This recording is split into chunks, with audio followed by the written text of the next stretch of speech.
यायावरी, संधान valley, पूजा भाटिया। बेतहाशा भागदौड़ की जिंदगी में सबसे अच्छी बात यह है कि सांस लेना एक अपने आप होने वाली प्रक्रिया है, वरना सांस लेने की फुर्सत नहीं, ये वाक्य कोई ईजाद नहीं कर पाता।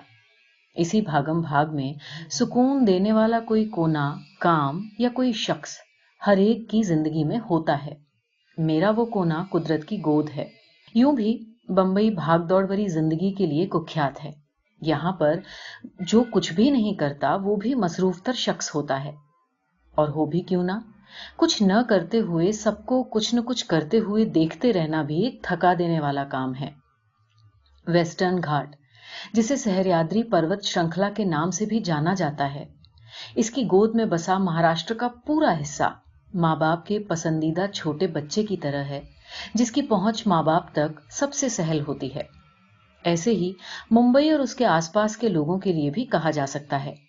दीन दुनिया से थक कर जब चाहो कुदरत की गोद में जाया जा सकता है। सहस्राद्री श्रृंखला वैश्विक धरोहर में शामिल है और ये माना जाता है कि ये जगह दुनिया की सबसे उम्रदराज जगहों में से एक है। इसी सहस्राद्री का सबसे पुरसुकून हिस्सा नासिक के पास इगतपुरी में भंडारदरा के पास मौजूद है, जिसका नाम है संधान वैली। इसे वैली ऑफ शेडो और ग्रेट कैनियन ऑफ एशिया के नाम से भी जाना जाता है। ये वैली अपने खासे दुरूह रास्तों के लिए जानी जाती है। AMK से घिरी। AMK यानी अलंग, मदन और कुलंग, 3 तिड़वा पहाड़ों के बीच बनी संधान वैली या संधान दर्रा घुमक्कड़ों और खास तौर पर पहाड़ों को पसंद करने वाले यायावरों के लिए किसी जन्नत से कम नहीं।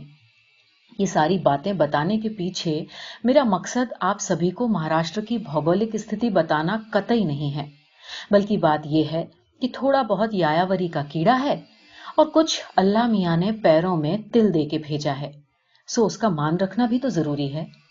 तो इन्हीं तमाम वजहों के चलते एक दोस्त के कहने पर संधान वैली का ट्रैक चुनने का मन बना लिया।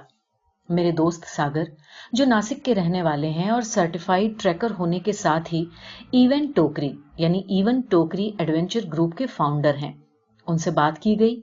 मुंबई आने के बाद दरअसल सागर के साथ तमाम पहाड़ों की खाक छानी गई है। बहुत भटके हैं, कुदरत को उसके असल रूप में घंटों निहारा है। जब सागर ने बताया कि ये ट्रैक दिसंबर महीने में ही अमूमन रखा जाता है और ये सबसे सही वक्त है संधान जाने का, क्योंकि इस वक्त तक बारिश का पानी पूरी तरह उतर जाता है और गर्मी भी नहीं होती। मुझे तो संधान वैली के बारे में इतना भर मालूम था कि ये एक मुश्किल लेवल का ट्रैक है। ज्यादा कुछ सोचती उससे पहले सागर से बात हुई तो उसने कहा, अरे Pooja, it's not that tough for you, तुम तो आसानी से कर लोगी। उसके इतना भर कहने से मेरी तीसरी आंख और चौथे कान में हलचल हुई। लगा कुछ तो गड़बड़ है। मैं कुछ कहती उससे पहले ही सागर ने कहा कि अच्छा सुनो, ऐसा करो, कोई वीडियो वगैरह मत देखना। पहली दफा जब अपनी आंखों से खुद देखोगी तो वो अलग ही बात होगी। बस उसी वक्त मेरा पूरा बदन आंख और कान में तब्दील हो गया और जहन तुरंत अनकहा सुनने और अनदेखा देखने लगा। मैंने अपने डर और शक को एक तरफ किया और सागर से सीधा सवाल पूछा, देखो ट्रैक मुश्किल है, मुझे पता है, तुम बस ये बताओ कि जिंदा वापस तो लौट आऊंगी ना, या वसीयत लिखकर चलूं। यह सुनकर उसकी हंसी का कोई ठिकाना नहीं था। खैर, जो होगा सो देखा जाएगा कि तर्ज पर हमने तैयारी शुरू की और साहिर सहरी नैनीताली साहब का ये शेर थमाकर विदा ली, मैं लौटने के इरादे से जा रहा हूं मगर, मैं लौटने के इरादे से जा रहा हूं मगर, सफर सफर है मेरा इंतजार मत करना। दोपहर 2 बजे नवी मुंबई से शुरू हुआ सफर रात 7:30 बजे समरत गांव जाकर खत्म हुआ। संधान वैली के मुहाने पर बसा ये गांव हमारा बेस कैंप था। यहां पहुंचकर पता चला कि कुल 45 लोगों ने नाम दिए थे चलने के लिए, पर आए सिर्फ 12। दिल के कोने से फिर आवाज आई, पूजा, अभी भी कुछ नहीं बिगड़ा, आप लौट चलें। पर दिल के बाकी बचे तमाम कोनों ने मिलकर अब लौट चलने वाले कोने को धोबी पछाड़ दे दी। सो मैं चुप रही। खा पीकर सभी 9:30 बजे के करीब सो गए, क्योंकि सुबह सफर 5 बजे से शुरू करना था। सुबह 4 बजे उठकर फारिग होकर चाय नाश्ता करके निकलते निकलते भी 5:30 तो बज ही गए। अपना अपना बैग, रस्सियां, स्लीपिंग बैग्स और टेंट्स लेकर जिस तरह सब निकले थे, कर चले हम फिदा जानो तन साथियों, ऐसी सी फीलिंग हो आई। शुरुआत का लगभग 1-1.5 किलोमीटर का रास्ता सीधी सपाट पगडंडी थी, जो समरत गांव को संधान वैली से जोड़ता था। अल सुबह के मीठे खुमारी भरे माहौल की ताजा हवा में दिसंबर की खुनकी मिली थी। चारों तरफ खेत थे और दूर अपनी नाक आसमान को चुभोते पहाड़ इन खेतों की बाढ़ का काम कर रहे थे।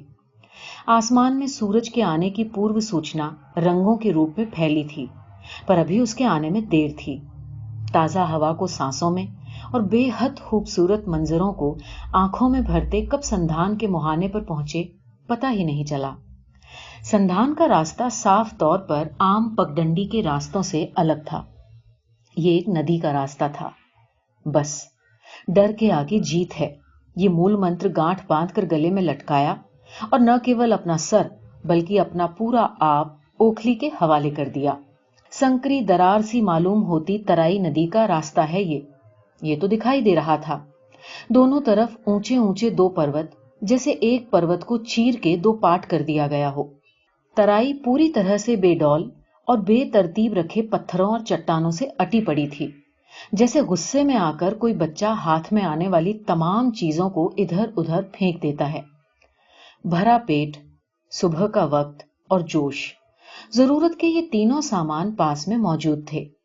पैरों की उमंग बचपन का सा एहसास दिला रही थी। कहीं चढ़ना, कभी उतरना, कहीं छलांग लगाकर कूदना। तकरीबन आधा किलोमीटर से कुछ अधिक का रास्ता पथरीला पर सीधा था। चारों तरफ का नजारा पाषाण युग की याद दिला रहा था। 1 घंटा चलने के बाद पाया कि तराई कुछ और संकरी हो गई है और आगे जाकर कुछ गहरी भी। आगे जाकर देखा तो पाया कि आगे आधा किलोमीटर तक का रास्ता पानी से भरा है और जलपरी बने बिना जाने का कोई रास्ता नहीं। 4-5 फीट तक पानी भरा था। सुबह का वक्त, ठंड और पानी। मन ने कहा नहीं नहीं, ऐसे थोड़ी होता है, पर होना तो ऐसे ही था। सो हुआ। बैग सिर पर उठाए, पहला कदम डरते हुए और दूसरा थोड़ा और डरते हुए पानी में रखा। जैसे जैसे पानी बदन को छू रहा था, वैसे वैसे सैकड़ों बिजलियों वाला करंट सा शरीर में चल रहा था। जबड़े आपस में गले मिल मिलकर ढांढस बंधा रहे थे। ये हाल था पानी के ऊपर का। और नीचे पड़े चिकने गोल उबड़ खाबड़ पत्थर, कहीं कहीं अचानक आती गहराई, ये एहसास दिला रही थी कि काश पैरों में भी आंखें होती तो शायद कुछ बेहतर होता। और रही सही कसर जा बजा जमी हुई काई ने पूरी कर दी थी। इसी के चलते बेहद संभलने के बावजूद कुछ लोगों ने मजबूरन या धोखे से पूर्ण स्नान कर ही लिया। हम सभी ने एक चेन बनाई, एक छोर से दूसरे छोर तक खड़े होकर सबसे पहले सारे बैग्स और दूसरे तमाम सामान पार लगाए और फिर एक एक करके हम भी पार उतर ही गए। मैं हर मुमकिन कोशिश के बाद अपना सर बिना पानी से भिगोए एक विजेता की तरह बाहर निकली। बाहर निकलते ही सागर ने पूछा, सब ठीक? और मैंने कहा, बढ़िया, ये मजेदार था, आप तो नाहक डरा रहे थे। सागर ने कुछ कहा नहीं, बस हंस दिया, जिसका मतलब मुझे आगे जाकर समझ में आया। खैर, पानी का रास्ता पार हो चुका था। आगे अब काफी रास्ता सीधा लेकिन पथरीला और चट्टानी था। 2 पहाड़ों के बीच की दरार में चलते हम 12 लोग। वैली ऑफ शेडो, ठीक ही नाम था इस जगह का। सूरज अपनी पूरी तेजी के साथ मौजूद था, मगर मजाल है एक किरण भी वैली की तह तक पहुंच पाती हो। हाँ, ऊपर देखने पर यूं मालूम हो रहा था जैसे आसमान के रोजन से धूप नीचे को झांक कर देख रही हो, और शायद मेरी तरह उसको भी गहराई से डर लगता है। सो वहीं पहाड़ के मुहाने को पकड़े बैठी है। रास्ते के दोनों कोनों पर पड़े पत्थर कुछ नुकीले थे और बीच रास्ते के नदी की धार से एकदम गोल और चिकने हो गए थे। चलते चलते अचानक आगे रास्ता दिखना बंद हो गया। एक बार की समझ ही नहीं आया कि आखिर माजरा क्या है। रास्ते के आखिरी छोर पर पहुंचे तो समझ आया कि नदी यहां से रूप बदलकर झरना होती है। नदी को झरने के रूप में मंजर के बाहर से देखना और अभी मंजर का हिस्सा होते हुए उसे देखना, दो बिल्कुल अलग किस्म के एहसास हैं। थोड़ा और झुककर देखने पर जब नीचे कोई अंत नहीं दिखाई दिया, मैंने पूरी घबराहट अपनी आंखों में समेटकर सागर को देखा और कहा, भाई, वसीयत लिख ही देनी थी मुझे, काहे रोका तुमने मुझे? सागर ने अपने चिर परिचित अंदाज में कहा। अरे चिंता मत करो, पार हो जाएगा ये भी। मैंने उसी घबराहट से पहले नीचे खाई में देखा और फिर उसमें थोड़ा यकीन मिलाया और कहा, हाँ भाई, यहां तो भवसागर पार उतारने के सारे पुख्ता इंतजामात हैं। उसने रस्सियों की तरफ इशारा करते हुए कहा, ये है ना, डरो नहीं। डरो नहीं? भाई, अभी बस एक यही काम है जो अपने आप कर सकती हूं मैं। उसने बाईं ओर इशारा करते हुए बताया कि पहाड़ के साथ साथ लगी चट्टानों से होते हुए हम धीरे धीरे नीचे उतरेंगे और अगर जल्दी की तो ऊपर उतरेंगे। ये कहते हुए मैंने उसकी बात पूरी की। सागर ने सबको एक जगह जमा होने को कहा ताकि वो बढ़ती जाने वाली तमाम हिदायतें हमें थमा सके। कोई जल्दबाजी नहीं करेगा, आराम से पैर जमा जमा के रखने हैं, पहले अपना बैलेंस बनाना है, फिर किसी और की मदद करनी है। और हाँ, कोई भी कानों में म्यूजिक लगा के नहीं चलेगा, ध्यान अगले कदम पे रखना है, वगैरह वगैरह। कान में तो मेरे हर बात पड़ रही थी, पर ध्यान में कुछ नहीं पड़ रहा था। रह रह कर मैं यही सोच रही थी कि वो कौन सी घड़ी थी जिसमें मैं मुंह उठाकर चल पड़ी थी, और ये पीले चावल आखिर किसने दिए थे मुझे। मैं सचमुच नहीं जानती थी कि ये ख्याल अभी आगे किन किन मोड़ों पर मेरे नाम की तख्ती लिए खड़ा मिलेगा। जानती भी कैसे? मुझे तो लगभग यकीन था कि यहां से अब मैं भवसागर पार करने ही वाली हूं, तो सारी मुश्किलें बस यहीं तक है। मेरे ख्यालों के बीच मुझे अपना नाम सुनाई दिया। आवाज की दिशा में घूमी तो पता चला कि सब एक फोटो लेना चाह रहे हैं, सो मुझे बुलाया जा रहा था। हो सकता है ये मेरा आखिरी फोटो हो। सो बिल्कुल पिस्तौल की नोक पर लाई गई हंसी को चेहरे पे चस्पा किया और फोटो खिंचवाया। पहाड़ पर से उतरना चढ़ने के मुकाबले ज्यादा मुश्किल होता है। यहां मुश्किल दुगनी थी कि यह आम पहाड़ी ढलान नहीं थी, बल्कि झरने के किनारे से चट्टानों को पकड़ते हुए नीचे उतरना था। और ये कोई तयशुदा रास्ता तो था नहीं। सो एक गहरी सांस लेकर उतरना शुरू करने से पहले अपने चारों ओर नजर भर के देखा। दाएं बाएं नजर की हद तक फैले पहाड़ और सामने आंचल की तरह बिखरी हुई खाई। कुदरत के सामने हम कितने बौने हैं, इसका गहराई से एहसास हो रहा था। बेहद एहतियात के साथ पैरों को पंख में तब्दील होने से रोकते हुए नीचे की ओर उतरना शुरू किया। एक तरफ पहाड़, एक तरफ खाई। चट्टानों को पकड़कर, कभी उन पर चढ़कर, कहीं नीचे बैठकर, तो कहीं बिल्कुल लेटकर सरकते हुए आगे को बढ़ा जा रहा था। कुल मिलाकर दुनिया में मौजूद तमाम नत और नमन कोण अपने शरीर से बनाते हुए नीचे उतरना जारी था। मुझसे ज्यादा बेचैनी पांव को थी। एक आगे जाता नहीं था कि दूसरा रेस में फर्स्ट आने को दौड़ पड़ता। समझ नहीं आ रहा था कि मन को संभालूं या पैरों को। इस वक्त दोनों बेलगाम हो रहे थे। तिस पर दिल मुंह के रास्ते बाहर निकलने पर उतारू हो रहा था। जैसे तैसे सांस साधे दिल, पैर और मन को धमकाते, समझाते और खुद को बातों में लगाए ताकि खाई पर नजर न जाए, मैं आगे बढ़ रही थी। ये उतार दूरी के हिसाब से कितना था पता नहीं, पर उतरते उतरते तकरीबन 1.5-2 घंटे लग गए। वैली के एंड यानी कैंपिंग पॉइंट पर पहुंचने का टारगेट शाम 5:30 का था, ताकि रोशनी रहते हम कैंप पर पहुंच जाएं, वरना अंधेरे में ये रास्ता हमारी मुश्किलें दूनी कर देगा। इस वक्त तकरीबन 11:30 बज रहे थे। झरने के रास्ते जब पूरी तरह उतरकर नीचे आए और घूम कर देखा तो सर को ऊपर की ओर मुड़ सकने की हद तक मोड़ा। मेरी हैरानगी अपने उरूज पे थी और मैं बमुश्किल यकीन कर पा रही थी कि कहां से उतर कर आई हूं। अभी हैरानगी पूरी तरह खत्म भी नहीं हुई थी कि पाया 100-200 मीटर आगे नई खाई मुंह बाए खड़ी है। ये नदियां भी ना कुदरत की सबसे लाडली और प्यार में बिगड़ी हुई मस्ती खोर बेटियां होती हैं। जब देखो जहां देखो उछल कूद। और पहाड़, ये पहाड़ हो न हो नदी के बड़े भाई या पिता होते होंगे, तभी ना नदियां उनकी गोदी में निश्चिंत सी छलांगे लगाती रहती हैं। सन्नाटा चारों ओर पसरा था। न धूप का नामो निशान था, न पंछियों का। इतनी चुप्पी पहाड़ों की वुसअत को थोड़ा डरावना बना रही थी। ठंड का एहसास भी गाहे बगाहे हो रहा था। पानी से जो भीग कर हम चले थे अब पूरी तरह सूख चुके थे। आगे आखिरी चट्टान के मुहाने पर पहुंचकर मालूम हुआ कि भाई यहां से तो रैपलिंग करके यानी रस्सी से बंधकर नीचे को उतरना होगा। सागर ने मेरा नाम पुकार कर कहा, शुरुआत देवी से होनी चाहिए। 15 मिनट तक रस्सी से बांधना और ये बताना जारी रहा कि कैसे उतरना है, कैसे रस्सी धीरे धीरे छोड़नी है। और फिर पहाड़ के मुहाने पर मुझे खड़ा कर दिया गया और कहा, अब आप ऊपर की ओर देखते हुए, पैरों से 90 का कोण बनाते हुए खाई की तरफ उल्टा चलना शुरू कर दीजिए और धीरे से एक हाथ से रस्सी का सिरा छोड़ते हुए नीचे उतरिए। यह समीकरण दिमाग को दही में बदलने के लिए पर्याप्त था। देखना ऊपर है, उतरना नीचे है, एक हाथ से रस्सी पकड़नी है, एक से छोड़ते जाना है। एक गहरी सांस और खुद को हालात और रस्सी के हवाले करते हुए हवा के साथ बैलेंस बनाते हुए उतरना शुरू किया।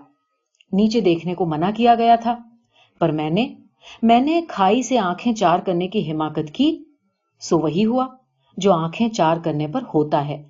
पैरों के नीचे से जमीन, जो यूं भी थी नहीं, खिसक गई। दिन में अंधेरा और अंधेरे में तारे दिखने लगे। रस्सी पर से कंट्रोल खत्म हो गया और हवा में लटके हुए पाया कि ऊपर से नसीहतों की बौछारें पड़ रही है। रस्सी को एकदम नहीं, धीरे धीरे छोड़िए, घबराइए मत, धीरे धीरे उतरिए। ये सुनते सुनते देखा कि पहाड़ के बीच में से पानी की एक मोटी सी धार गिर रही है और मैं दरअसल झटके से उसके नीचे आ गई हूं और भीग रही हूं। ये बिल्कुल ऐसा था जैसे किसी बेहोश होते शख्स को पानी के छींटे देकर होश में लाया जाए। होश आया तो डर को हवा किया, अपने चारों ओर नजर दौड़ाई और ऐसा महसूस हुआ मानो मुझसे कहा जा रहा हो कि जरा रुको, देखो और महसूस करो। कुदरत सुकून देती है, डर नहीं। अगर इस लम्हे को जियोगी तो ही ये लम्हा तुम्हें खुशनुमा तौर पर याद आएगा, वरना ताउम्र इस पर डर का लेबल लगा रहेगा। चुनाव तुम्हें करना है। ये सारी बातें चंद लम्हों में ही जहन में हो गईं। मैंने रस्सी का कंट्रोल फिर से अपने हाथों में लिया, भीगते हुए आंखों को उनकी क्षमता से ज्यादा फैलाते हुए चारों ओर नजर दौड़ाई और धीरे धीरे नीचे खाई की तलहटी में उतर गई। जमीन पर पांव रखकर यूं लगा मानो कब से याद आ रही थी इसकी। बस तुरंत पालथी मारकर पूरी तरह जमकर वहीं बैठ गई। ऊपर से आते पानी ने नया उत्साह भर दिया था। थोड़ी देर में सभी एक एक करके नीचे उतर आए। सब चलते हुए अपने अपने अनुभव सुना रहे थे और मैं ये सोच रही थी कि कितना कुछ छुपा है कुदरत के दामन में, जिसे जानने की अदम्य ख्वाहिश के चलते इंसान अपनी कुव्वत से आगे जाकर उन अनजान पहलुओं को देखने के लिए दृढ़ संकल्पित हो उठता है।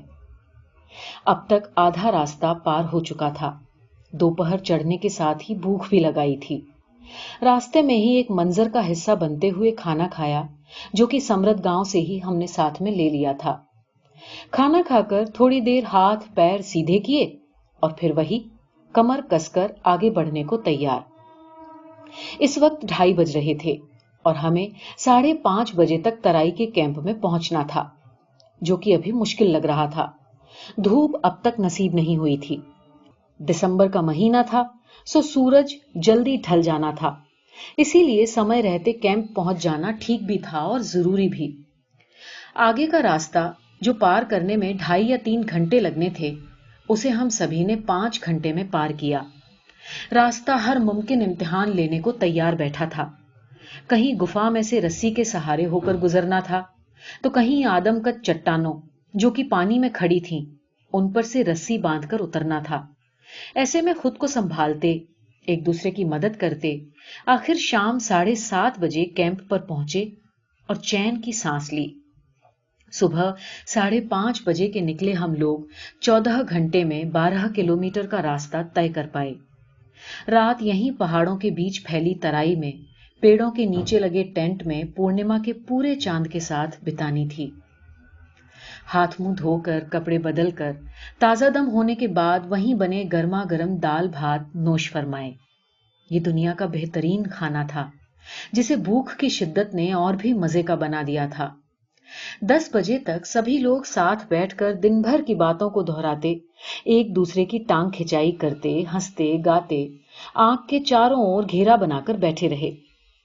ऊपर चांद ठंड का देवता और नीचे लगी आंख सूरज का सा माहौल बना रही थी। सोने से पहले सभी को ताकीद कर दिया गया था कि सुबह 4:30 बजे तक हर हालत में वापसी की राह लेनी है, क्योंकि वापसी में पहाड़ की दूसरी तरफ से ऊपर को चढ़ना था और सूरज के उरूज पर आ जाने से चढ़ना मुश्किल हो जाएगा। सब अपने अपने टेंट में सोने को चल दिए। पूर्णिमा का पुरनूर चांद अपनी हद में आने वाली हर शय को चांदनी की चादर ओढ़ा चुका था। मैं इस मंजर को हमेशा के लिए अपनी आंखों में कैद करके अपने टेंट में पहुंची। सोने से पहले दिन भर की तमाम छोटी बड़ी सांसें रोक देने वाली यादों की रील को फिर से जहन के कैमरे में चलाया और अचानक जॉन साहब का शेर जहन का दरवाजा खटखटा गया। आज का दिन भी ऐश से गुजरा, सर से पा तक बदन सलामत है। आंखें इस कदर भारी हो रही थीं, मानो रास्ते की तमाम चट्टानों का बोझ खुद पे लिए हों। बस और कोई ख्याल आए उससे पहले ही नींद अपना वार कर चुकी थी। पलक ने दोबारा झपकने की जहमत भी नहीं उठाई और मैं नींद के आगोश में थी। सुबह हमें उठाया गया, क्योंकि उठने वाली हालत में तो कोई था नहीं। कायदे से तो दिन भर की बदन तोड़ मशक्कत के बाद 2 दिन लगातार सोना बनता था। एक ओर नींद खींच रही थी तो दूसरी ओर टेंट के बाहर से आती आवाज, और बीच में हम रस्सी बने खिंच रहे थे। ठंड अपनी पूरी मासूमियत के साथ कहर बरपा रही थी, सो हमने भी दांतों से संगीत बजाया और दिन की शुरुआत की। जल्द ही फारिग होकर चाय के साथ थोड़ा वक्त बिताया। पहाड़ की तराई में पी गई चाय को पेट में और उसकी गर्म मीठी यादों को दिल में जगह देकर अपना सामान जमा रही थी कि याद आया, रात जूते मोजे गीले होने की वजह से बाहर झाड़ी पर सुखाए थे। लेने गई तो क्या देखती हूं कि सभी के मोजे उसी झाड़ी पर सूख रहे थे। वो झाड़ी किसी मंदिर मस्जिद के बाहर लगी मन्नती झाड़ी से कम नहीं लग रही थी। खैर, सबने मन्नती झाड़ी से अपने मोजे उतारे और चलने की तैयारी में जुट गए। टेंट, रस्सियां और बैग्स लिए सारे लोग चलने को तैयार थे। आसमान में चांद की टॉर्च अभी चालू थी। निकलते निकलते 5 बज चुके थे और हम चांदनी की चादर ओढ़े जंगलों की तरफ निकल चुके थे। आज का ट्रैक कल से बिल्कुल उल्टा होना था। अब हमें पहाड़ की तराई से चोटी की तरफ का सफर तय करना था और इसमें तकरीबन 5 घंटे लगने थे। पहला 1 घंटा तो चांद की खुनकी मिली चांदनी के साथ निकल गया। सुबह की ठंडी हवा, चांदनी, पंछियों का हल्का चहचहाना, ये सब माहौल में जोश भर रहा था। रास्ता ये भी पथरीला था, बहुत ज्यादा साफ दिखाई नहीं दे रहा था। टॉर्च की रोशनी के दायरे भर तक देखा जा सकता था। सूरज की अगवानी आसमान पर बिखरे हल्के गहरे रंग कर रहे थे। इसी रोशनी ने जब साफ तौर पर तमाम मंजर पेश करने शुरू किए तो हैरानगी की हद बाकी नहीं रही। 2 घंटे चढ़ाई करके जहां हम रेल की पटरी बने खड़े थे, वो पहाड़ की उंगली कसकर पकड़े एक पगडंडी थी, जिसके आगे बाहें फैलाए खाई खड़ी थी। दूर दूर छोटी मोटी पहाड़ियां बिखरी खड़ी थीं और सन्नाटों के शोर के साथ सर उठाए सूरज का इस्तकबाल कर रही थीं। जहां खड़े होकर मैं ये नजारा देख रही थी, वहां से ऊपर उतनी ही ऊंचाई थी जितनी नीचे की ओर गहराई। दोनों का कोई और छोर नहीं था। ये तो तय था कि अभी मेरी मंजिल दूर है। चूंकि अभी सब कुछ साफ दिखाई दे रहा था, तो मुझे यकीन हो चला कि मेरा आगे का रास्ता कतई आसान नहीं होने वाला और आज के दिन ने मेरे लिए नए इम्तिहान संजो रखे हैं। दिखाई दे रही पगडंडियां बेतरह संकरी थीं, इतनी कि 2 लोग आगे पीछे ही साथ चल सकते थे, दाएं बाएं नहीं। इस वक्त अगर कोई बहुत ऊंचाई से हमें देख पाता तो यकीनन उसे लगता कि पहाड़ के सीने पर कोई रंग बिरंगा सांप रेंग रहा है। सागर मेरे आगे ही चल रहा था। मैंने चिर परिचित सवाल डरते हुए पूछा, सागर भाई, जिंदा पहुंच जाऊंगी ना? सागर भी अपनी चिर परिचित हंसी के साथ बोला, क्या अभी, अब तो बस पहुंचने वाले हैं, अभी क्या डर रहे हो, बस थोड़ी देर और। डरो मत, मैं हूं ना, आपको बिल्कुल सही सलामत ऊपर पहुंचाएंगे। वहीं तो नहीं जाना अभी, मैंने उसकी बात पूरी होते ही कहा। वो हंसते हुए बोला, अरे बाबा, वो ऊपर नहीं, पहाड़ के ऊपर, आप डरो नहीं, मैं हूं। لفظوں کی طاقت آپ کو تب سمجھ میں آتی ہے جب آپ کا سامنا ان کے معنی کے ساتھ اس وقت ہوتا ہے جبکہ آپ اسے سمجھنے کے لیے پوری طرح تیار ہوتے ہو۔ میں ہوں نا میرے لیے اس وقت برہم واکیہ تھا۔ برہم واکیہ کو اپنے ساتھ لیے، اپنے کو ہر سمبھو طور پر پہاڑی کی اور جھکائے، بھاری قدموں سے دھیرے دھیرے اوپر کو چڑھ رہے تھے۔ ساتھ ہی کوشش بھی تھی کہ نیچے نظر نہ جائے۔ خود کو بہلایا بھی جا رہا تھا کہ بس تھوڑی دیر اور، پھر اوپر پہنچ گئے، پھر گاؤں، پھر گھر، پھر آرام، اور پھر اپنی بہادری کے قصے۔ سوچتے سوچتے ہی رومانچ ہو آیا، تبھی آگے سے رکنے کا اشارہ ہوا۔ دائیں سے کچھ دکھ نہیں رہا تھا اور بائیں جھک کر دیکھنے کی ہمت نہیں تھی۔ بس یہ طے لگ رہا تھا کہ ہو نہ ہو کوئی نیا امتحان میری راہ دیکھ رہا ہے۔ دھیرے دھیرے جب سب آگے بڑھنے لگے تو معلوم ہوا کہ آگے جہاں پگڈنڈی ختم ہوتی ہے وہاں سیدھے ہاتھ پر 10-11 فیٹ کی ایک سیدھی چٹان سینہ پھلائے کھڑی ہے جس پر چڑھ کر آگے کا راستہ لیا جائے گا۔ میری باری آنے تک آگے کے 5-6 لوگ رسی کے سہارے آرام سے اوپر پہنچ چکے تھے۔ جب میری باری آئی تو میری گھگھی بن چکی تھی۔ چھوٹا سا پتھر ہے جس پر ایک بار میں 2-3 لوگ کھڑے ہو سکتے ہیں۔ ایک اور رسی ہے، دوسری اور کھائی۔ رسی چھوٹ گئی تو بس اس خیال کا آنا بھر تھا کہ ڈر اپنے تمام تام جھام لیے آ گیا، اور بس میرے پیر اس طرح کانپنے لگے کہ اب تو میں چل بھی نہیں سکتی، چڑھنا تو بہت دور کی بات ہے۔ اب تک ساگر مجھ سے ٹھیک پہلے اس چٹان پر بنا رسی کے آدم قد چھپکلی کی طرح ترنت اوپر چڑھ چکا تھا۔ اسے اوپر چڑھتے دیکھ کر یہ یقین کرنے کو دل کرتا تھا کہ ارے یہ تو چٹکیوں کا کام ہے، اس میں ڈرنے والی کوئی بات نہیں۔ میں اپنے ڈر کو چھپانے کی بھرسک کوشش کرتے ہوئے جب چٹان کے سامنے کھڑی ہوئی تو پہلے پہل میرے ہاتھ پیروں نے جواب دے دیا، پر میں نے جب اس جواب کی طرف دھیان نہیں دیا اور آگے کو بڑھی تو سب نے صلاح مشورہ.com کھول لیا۔ پوجا یہاں دیکھو، ادھر اس درار میں سیدھا پیر رکھو، اور ادھر، ہاں وہاں دوسرا پیر، ایک ہاتھ سے چٹان کا یہ سرا پکڑو اور دوسرے سے وہ۔ انت میں تمام صلاحیں ماننے پر جو حال ہوتا ہے نا، وہی میرا ہوا۔ میں چٹان پر چاروں دشاؤں میں ہاتھ پیر پھنسائے چاروں کھانے چت کی صورت میں چپکی ہوئی تھی۔ کسی بھی صورت میں کسی بھی ہاتھ یا پاؤں کو ہٹا کر آگے یا پیچھے کرنا میرے بس سے پوری طرح باہر تھا۔ حالت ایسی تھی کہ آواز حلق میں اٹکی ہوئی تھی اور آنسو پلک کی نوک پر۔ آواز نکل نہیں رہی تھی اور آنسو میں نکالنا نہیں چاہ رہی تھی۔ تبھی ساگر نے اوپر سے رسی پھینکی اور کہا، پوجا آپ رسی پکڑو اور چٹان کو چھوڑ دو، رسی کے سہارے آپ آرام سے اوپر آ پاؤ گے۔ چاہتی تو میں بھی یہی تھی کہ آرام سے چڑھوں، پر پھر تھرل کیسے ملتا، نشانیاں کیسے ملتی؟ سو تابڑ توڑ میں کوہنیوں کو چھلواتے ہوئے رسی پکڑی۔ اب بس آدھا کام باقی رہ گیا تھا، اور وہ تھا خود کو اوپر کھینچنا۔ بس ٹھیک اسی وقت یہ سمجھ آیا کہ خود کا وزن اٹھانا کتنا مشکل ہے۔ 4 آنسو گرا کر کچھ وزن کم کیا اور تمام کوششوں کے بعد خود کو کھینچ کر اوپر پہنچایا، اور جب اوپر پہنچی تو جان میں جان آنا اس محاورے کو اس کے معنی کے ساتھ جیا۔ ہوا میں لٹکنے کی گھبراہٹ نے اب بھی ساتھ نہیں چھوڑا تھا۔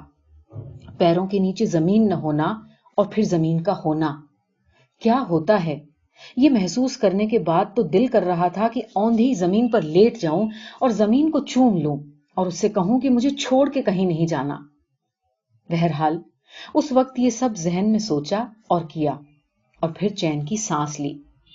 سبھی کے اوپر آ جانے کے بعد تھوڑا آگے بڑھنے پر ایک ٹیبل ٹاپ جیسی کھلی جگہ تھی جس کے دائیں اور ایک پتلا سا جھرنا بہ رہا تھا، اور اس کے آگے انتظار کر رہی تھی ہماری منزل۔ بس یہیں رک کر تھوڑا آرام کرنا طے ہوا، ناشتہ کیا اور کچھ آرام بھی۔ آدھے گھنٹے بعد جب آگے کو بڑھنا شروع کیا 8:30 بج رہے تھے، اور اب تک آدھا راستہ طے ہوا تھا۔ آگے کا راستہ سیدھا بے ترتیب چٹانوں سے بھرا اور تھکانے والا تھا۔ دھوپ سردی کے موسم کے حساب سے بہت تیکھی معلوم ہو رہی تھی۔ بڑھتی دھوپ اور خود کو اوپر ڈھو کر لے جانا، تھوڑی تھوڑی دیر میں پیروں کی منہار کرنی پڑ رہی تھی کہ بس تھوڑا اور۔ 10 बजे तक रुकते, चलते, थकते, घिसटते सभी पहाड़ की चोटी के तकरीबन करीब पहुंचकर ट्रैक का आखिरी आराम लेने बैठे। इसके बाद सीधा समरत गांव में रुकेंगे। ये जगह काफी खुली थी, चौड़ी और घनी भी। सूरज अपनी पूरी तेजी को लिए था, पर यहां काफी पेड़ होने के कारण हम आराम से छाया में बैठे थे। आसपास बहुत दिलकश मंजर थे, सो टहलते हुए आसपास की सारी खूबसूरती को आंखों में कैद करने का लालच मेरे साथ हो लिया। चारों ओर निर्बाध शांति थी। इसमें पत्तों की आवाजें, परिंदों की चहचहाहट, चट्टानों से रिसते पानी की आवाज, ये सब कुछ शामिल था। इस सुकून को चखते चखते अचानक मुझे लगा कि मैं कुछ ज्यादा ही आगे निकल गई हूं। वापस लौटी तो पाया कि जहां पहले हम सब बैठे थे वहां अब कोई नहीं था। अरे, अभी कुछ देर पहले तो सब यहीं थे, कहां चले गए सब के सब? यूं अचानक सबका गायब हो जाना मुझे डरा गया। मैंने सागर को और साथ के लोगों को आवाज लगाई। उसका जवाब तो दूर, खुद मेरी आवाज भी लौटकर मुझ तक वापस नहीं आई। आवाज के साथ साथ मैं आगे की ओर दिखने वाली पगडंडी की ओर चल दी। अब तक गिरने का और मरने का डर था, अब अकेले छूट जाने का। थोड़ी ही दूरी पर देखा कि आगे 3 पगडंडियां ऊपर की ओर फैले जंगल में जाकर गुम हो रही हैं। चारों ओर ऊंचे ऊंचे पेड़ खड़े थे। मैं बेचैनी से इधर उधर देखती हुई आवाज लगा रही थी और सोच रही थी कि अब जबकि थोड़ा सा रास्ता रहा था, यही होना बाकी था। अचानक एक शेर सूझा। नहीं नहीं, वो वाला शेर नहीं, जमाल एहसानी साहब का शेर। ये किस मकाम पे सूझी तुझे बिछड़ने की, ये किस मकाम पे सूझी तुझे बिछड़ने की, कि अब तो जाके कहीं दिन संवरने वाले थे। खैर, शेर को झटक कर एक और किया, अपनी छहों इंद्रियों को काम पे लगाया और साथ ही साथ चलती तीनों पगडंडियों में से एक का रुख किया और तब तक उसी पर चली जब तक तीनों ने अलग अलग दिशा दिखानी शुरू नहीं की। अब दिमाग और कदम दोनों ने चलना बंद कर दिया, पर आवाज देना बंद नहीं किया मैंने। मैं सागर को आवाजें लगा रही थी।